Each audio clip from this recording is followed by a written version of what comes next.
As you guys know, demo time is an exciting time. It's a time for the community to get together and see what we built. See what we built well, what we didn't build so well, and get to know each other a bit. Super big thank you to the powers that be that brought us to 3rd Street here. I will say I think that Tech Alley's grown a lot over the years, and we need some more seats, and I think these seats are going to be very exciting to fill. So, at various times, I'll start by saying this. The worst, most challenging thing about demo time is finding you, the audience, the very best of presentations of people who may or may not say things like, I'm not sure how this looks, or I don't know if this is good enough, or can I please show you what's going to change the world? I hear all of it. But without someone to present, well, it's not as interesting. So take this as an open invitation. Find me anywhere. I'm easy to find. My name is Joshua Stacy. I'm on LinkedIn. I talk shit on LinkedIn. I talk shit on X. Talk shit on YouTube. I talk shit in person. You might get the idea. I'm easy to find and engage with. Go looking for me. It's not hard. So, 2. One of the things that I think has been really exciting about doing these is I've gotten to see a lot of founders do different things. And a comment I'll notice, they'll have some questions. And one of the questions is sort of like, what do we expect? And the answer is, well, we can expect what we want, but every time I've hosted a demo time, it's been different. A part of that's because of the people that will come, and a part of that's because of the audience. So the venue that's chosen itself for today, or the format that's chosen itself for today, is that John and I are going to basically be having a chat here about his app. And then you guys, of course, are always going to be welcome to present. In the past, just for those that are looking for a sanity check, normally we'll do maybe 3 15-minute presentations, 5 to 7 minutes of what you're working on, 5 to 7 minutes on Q&A, and then at the end we all mingle a bit. Today is going to be a longer format. It's partially because we actually have, so I got to know John a bit over the last couple of months here.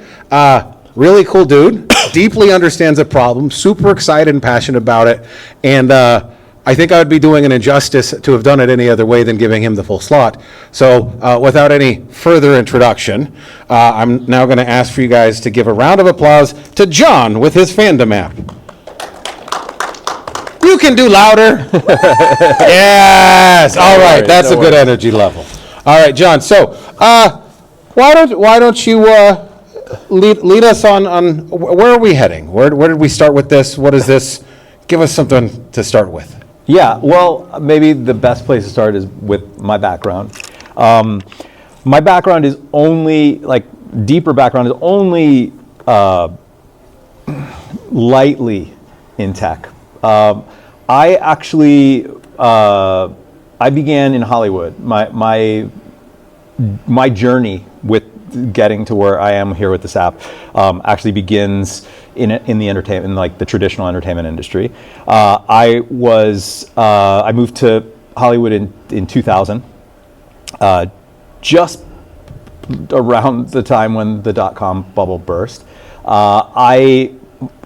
Tech has always been sort of somewhat adjacent to my life. So when all of my friends in Hollywood were waiting tables, I was building websites. So that was sort of where I began my tech journey. But that journey was cut short about 2 years in to my move to Hollywood. I was cast on a television show. So, which was why I moved there. Why a lot of people moved there. So you're saying you moved for work? How unrelatable. Yeah. So I was on the show for 5 years, and that became my world. Was continuing down that path. But I also knew I didn't really want to be an actor. That wasn't really my end goal. I wanted to tell stories. I wanted to tell stories in a bigger way. So as that show was coming to an end, I transitioned out and into writing, producing, directing, and started to work in the studio system. Sold a project to Warner Brothers in 2008. And that started me on a journey into, I guess, like the bigger studio side of Hollywood, writing features and pilots for Warner Brothers, Universal, Sci-Fi, Legendary, etc. It was during that period that I became really fascinated, I guess, obsessed with this question about and it came mostly through just what I was seeing in the studio system, between the relationship between the studios and the consumers, the audience. And I started to see this really strange dysfunction between the two, where the studios were really loving all of the evangelism that consumers were giving to their brands, but they didn't really want them to feel a real clear sense of ownership over any of the IP, right? So it's like we love Harry Potter fans, but we don't want you to confuse yourselves with anything more than consumers of Harry Potter. Whereas fans typically do feel like they take ownership in the works that they love. And I was just really fascinated with this idea that the future of storytelling could potentially come from communities like fans. There were already fans creating fan fiction that was not being considered official canon by those studios. And I thought, well, eventually, groups are going to come together and maybe make their own Star Wars, make their own Harry Potters, their own version, not of that IP, but they're going to build big brands like that. So I started, that just little question started me on a path in 2016 to see whether or not there was any kind of product that could be built that would help accelerate that. This was also before NFTs. This was before the big 2017 crypto boom, then the subsequent 2021, right? Well, and we've seen an interesting interplay between sort of studios and fans. I think the movie is Snakes on a Plane, and the specific line is not very YouTube friendly, but it says something like, "Get these something or other snakes off the something or other plane." And I believe that was a fan fiction line in production that they did the synergy on. So there's examples of things like this happening. So it's an observable phenomenon, like you're saying, where you're not creating something that isn't there. You're seeing something and trying to serve it better. Yeah, and it's interesting. We could fast forward to now. We've got with AI, we've got Disney already talking about creating sandboxes to let people start building in their universes. So this was all not anything that studios really could wrap their brains around back in the mid-teens, but now we're seeing it sort of come to fruition with a lot of the new technology that we've seen in the last couple of years. Anyway, during the pandemic, I was hitting my head trying to figure this out. I was playing with no-code tools and trying to get other creatives in Hollywood interested in this idea of collaborative storytelling, and it just wasn't working. During the pandemic, just as something to do, I decided to go back to that television show that I was an actor on back in the aughts. I decided to watch the series again. I'd never actually watched it, believe it or not. Which is common. Actors often, they leave their day at work and they then try not to think about what they were working on. But it had been so long that I thought it would be really cool, and I thought it might be actually really fun to watch it with fans of the series. So I just made a call out to fans. I said, hey, anybody want to watch this with me? I'm going to watch it every night on Clubhouse. We'll all just press our play buttons at the same time and we'll watch together. And I'll tell you a little bit about my experience on the show, and you can share your insights on the show. Anyway, as you can imagine, it was very popular. Lots of people came. They were really excited, and we built this community experience over the course of several months over the summer of 2021. And it was during that time that I was the eureka moment. I was oh, that's why it wasn't working. It was I was focusing on the wrong group. I wasn't focusing on fans. I was focusing on creators. I was trying to get writers involved and excited about this when fans are already doing this kind of stuff. And so it was that summer that I started building what I have here, and it's been a long road. It's mostly been a lonely road because I've been, for a large portion of this, building this with a very, very small team. I had a co-founder in 2021. Back then there was a huge boom in the market. There was all this just money being thrown around. The prospect of two founders with a big experience getting investment was really high. We started building, and then in 2022 we started taking what we had built around, and by then the investment landscape was very different. My co-founder wasn't really in it for longer than it would take to actually get funding, but I was in it for the long haul. So he stepped back and I continued on. And I've been building this on my own ever since. And that has been learning new technologies, learning new coding languages, and just figuring out a way. So as fortune would have it, our good friends over at most of you, if you've been to any events in Vegas, there's the Innovation Center downtown. John founded the Seed NV program, way to go Startup NV, by walking by it. And as a series of events, when I first met him, it was at Startup Vegas event, I think. Yeah, so the way that it goes is like this. So I've been just heads down building. I moved to Vegas in 2022 during the pandemic.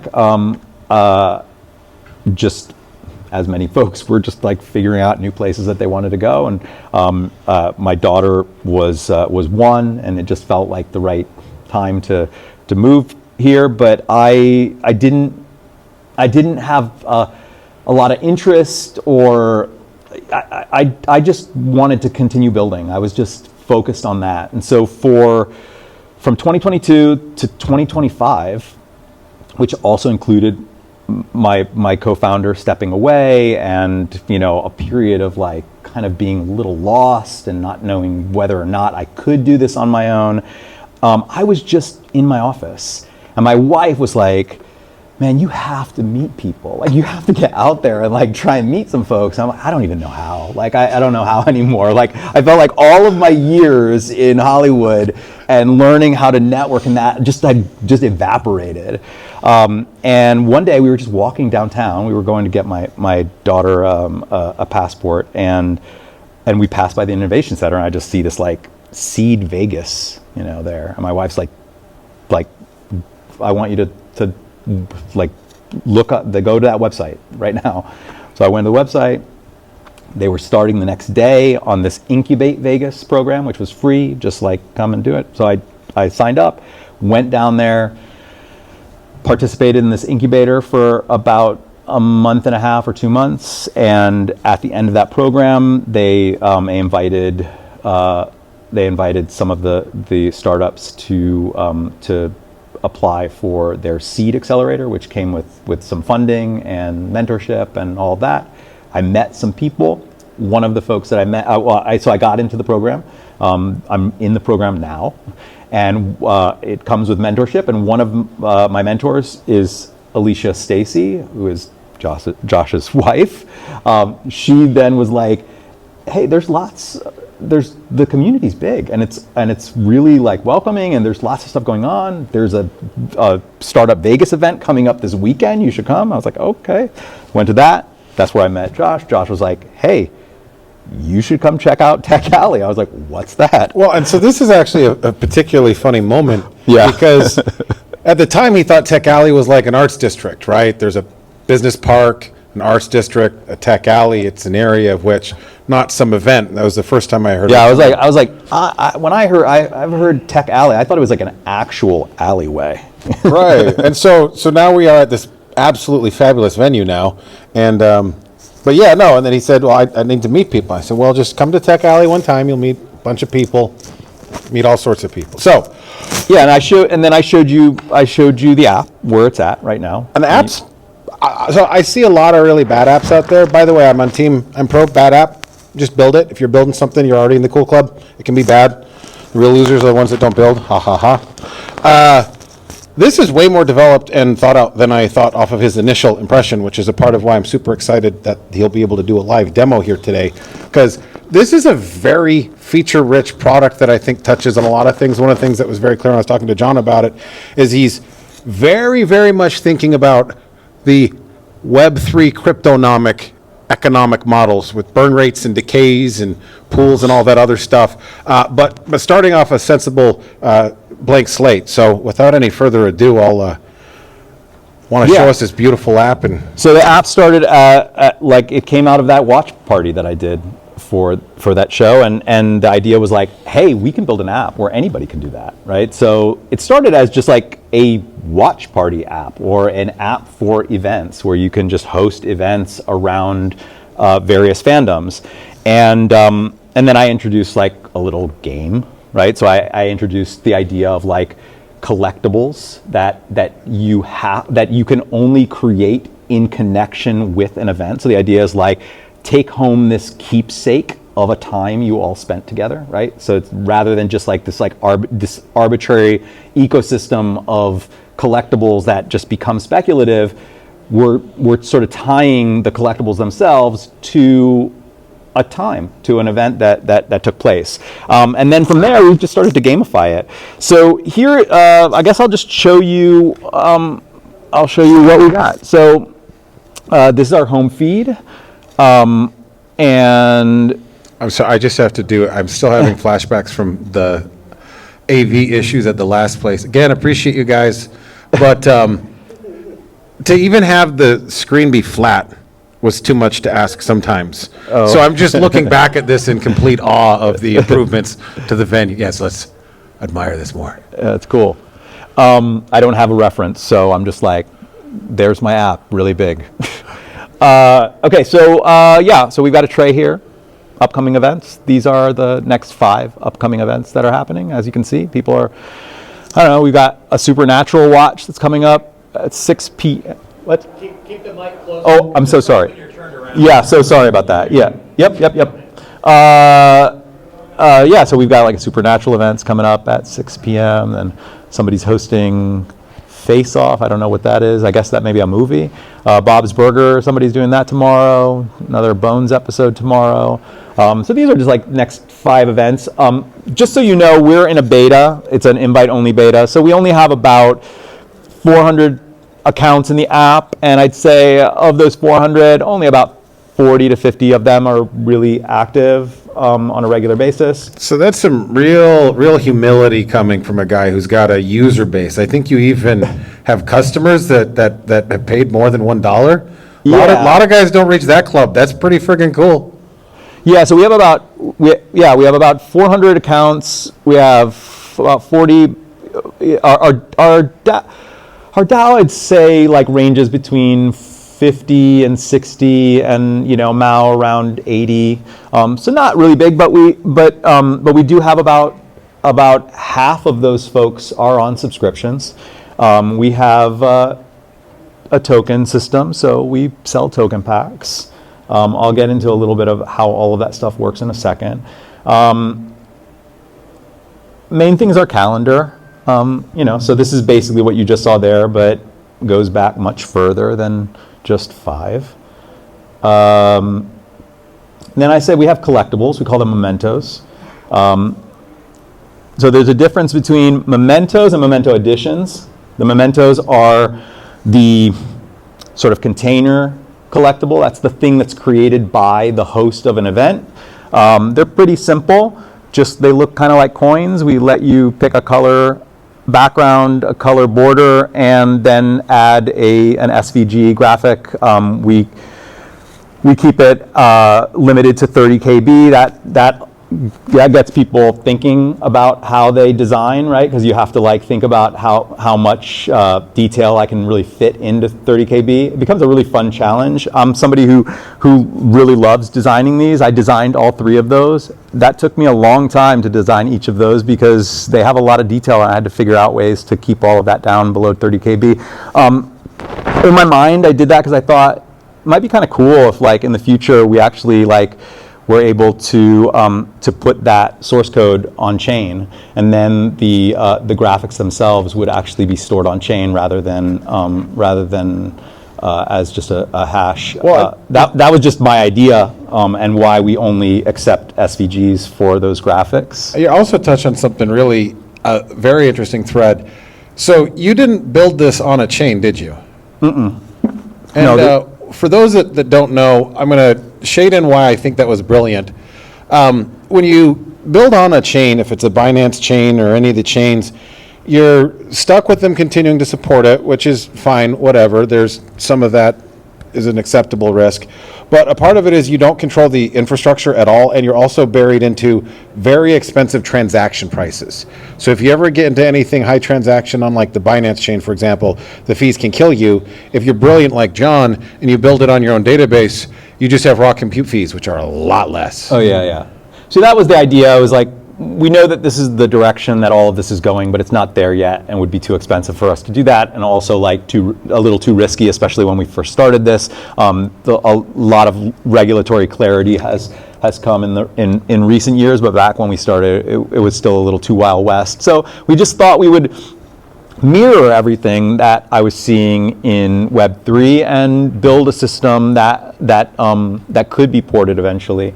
We'll go into one of these. So this was this was a piece that I dropped at an event. This actually is kind of fun. We have two different kinds of collectibles. We have composable collectibles and then just like base collectibles. So a composable collectible is a collectible that can only be claimed, minted, I guess, with other collectibles. So you need to own other collectibles, and then you sort of compose them into. It's like a Voltron of collectibles. So this one right here was composed of all of these. A lead version called the Rogue Bard, and then a bunch of potions. And I turned this into a game. People had to actually claim the different potions. They went on a scavenger hunt that I created, and they had to compose them. There was also a communal aspect to the game too, because you can only claim one edition of any one memento, but this one required composables within composables, because see, this purple, for example, is also a composable.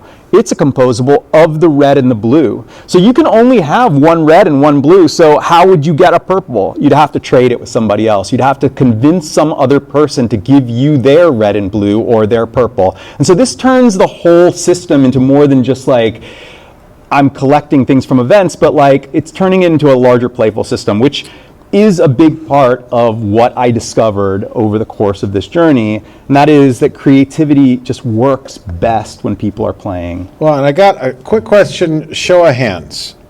Who would like to have some of, if you were looking at this economy and you're it's for shows and things you find interesting, does this look at least a little fun? I'm looking at this and I'm being I want to start making things. I want to go watch events. I want to start earning this stuff. You don't have to answer that, but Tough crowd, man.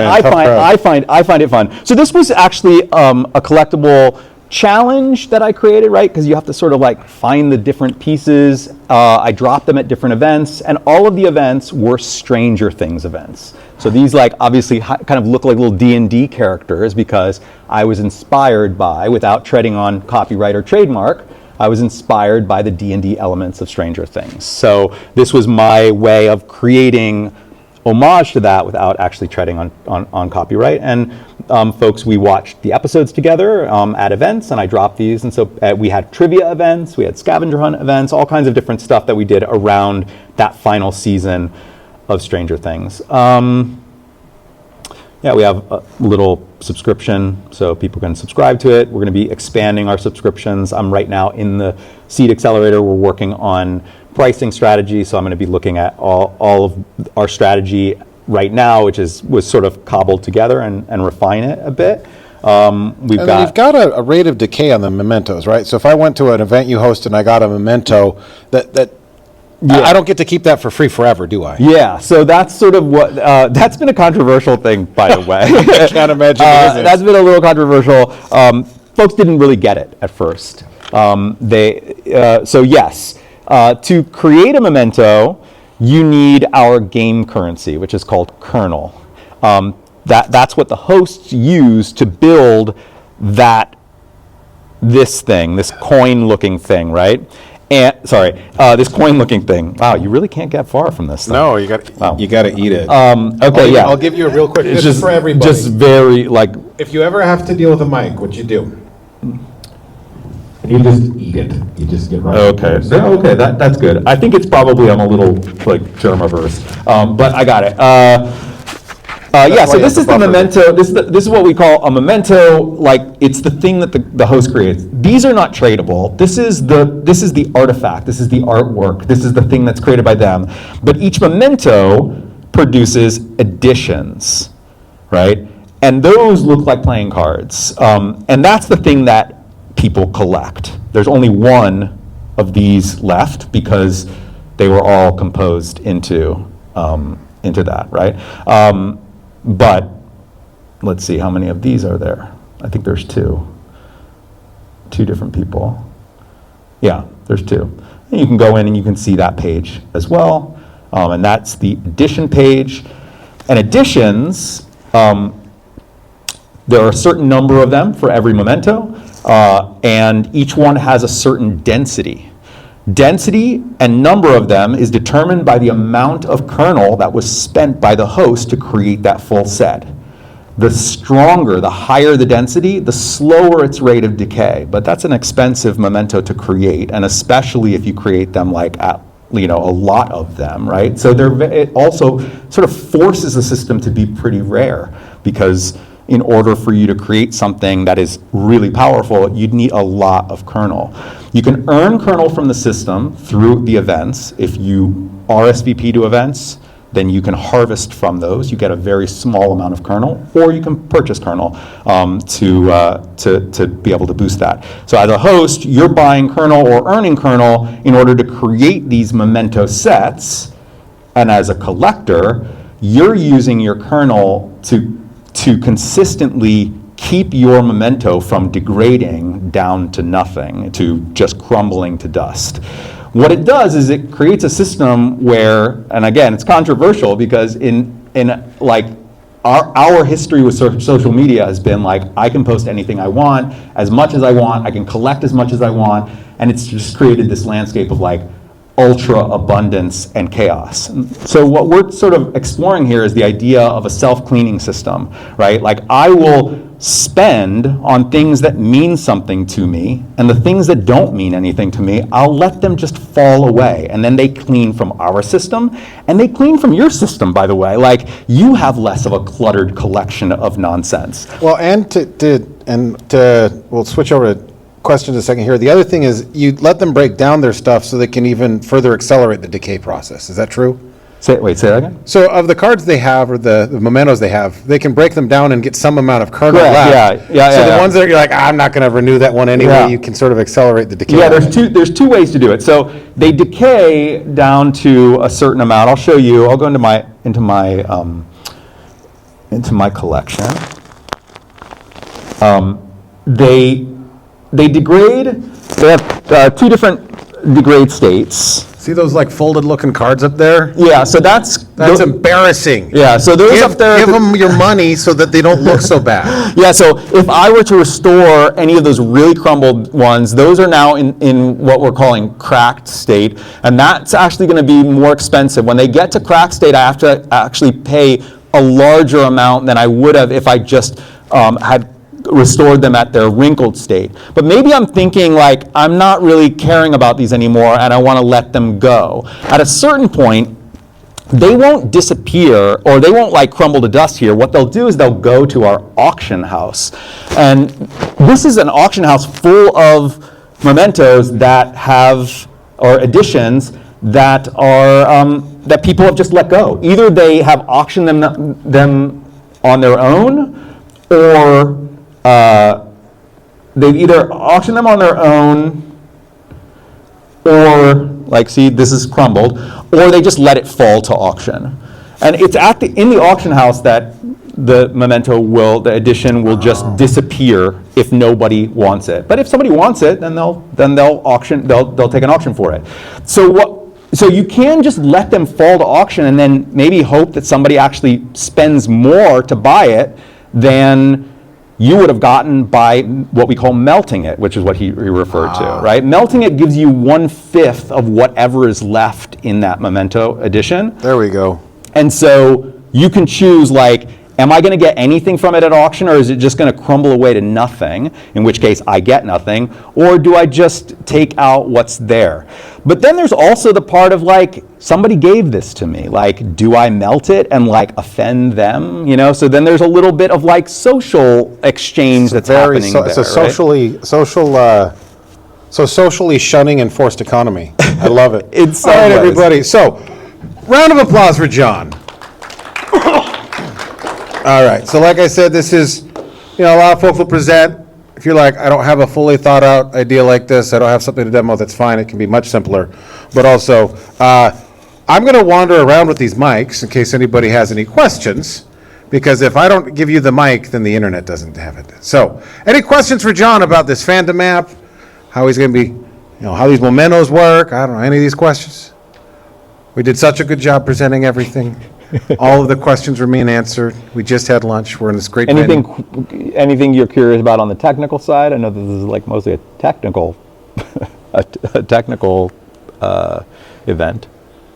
Yeah, we got any? So we built off-chain. Oh, I got a question for you. Yeah. So if you had to move it to a chain today, what chain would you lean towards and why? Or what would you look for in a chain? I would probably look at either Solana or Near, and I'm leaning more toward Near, actually. And the reason is because it's just a little bit, it's more developer friendly. Like the bit of research that I've done looking at it, I'm like, I'm pretty sure I could build that like quickly. Whereas with Solana, it would probably be a little steeper for me.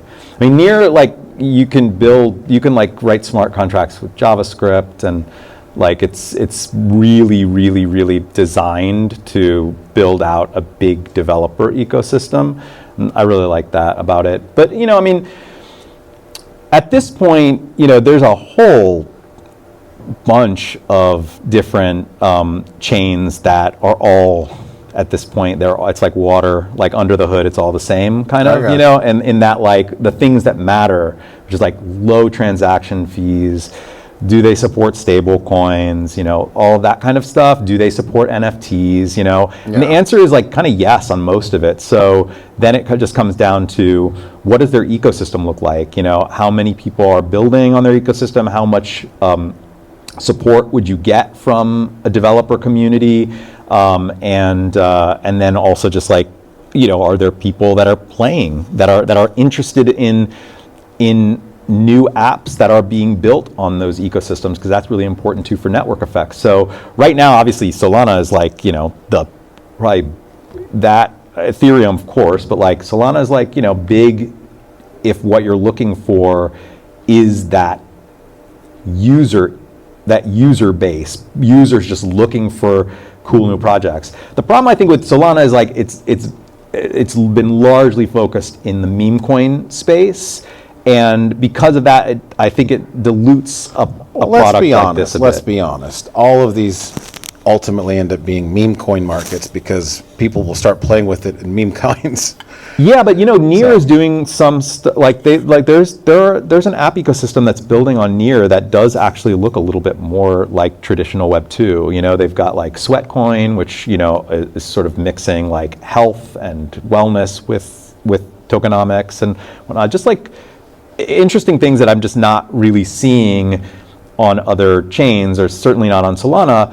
Not that it's not happening there, but I just think that the narrative has been so dominated on Solana by all of the casino stuff that it makes it hard to cut through that noise. Well, so what we'll do, for the nerds in the room that wanted to go a little bit deeper, I'll end on this.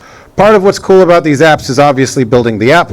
Another part is the underlying mechanics of any token that you build on it will attract money from the rest of the ecosystem itself. So that's why when you're thinking about where you're going to build, what economies you want under it, see how other money is moving, because there's a lot of folks that have crypto portfolios that like to explore other things that are happening just because it's on that chain. So one more round of applause for John. Thank you, everybody. And I'm around if you want to chat one-to-one. Excellent.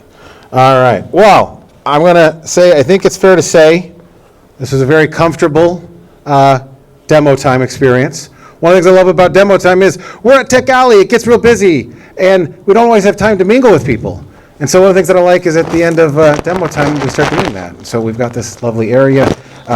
So enjoy the rest of your day, mingle a little bit, and thank you for coming to demo time. Yay.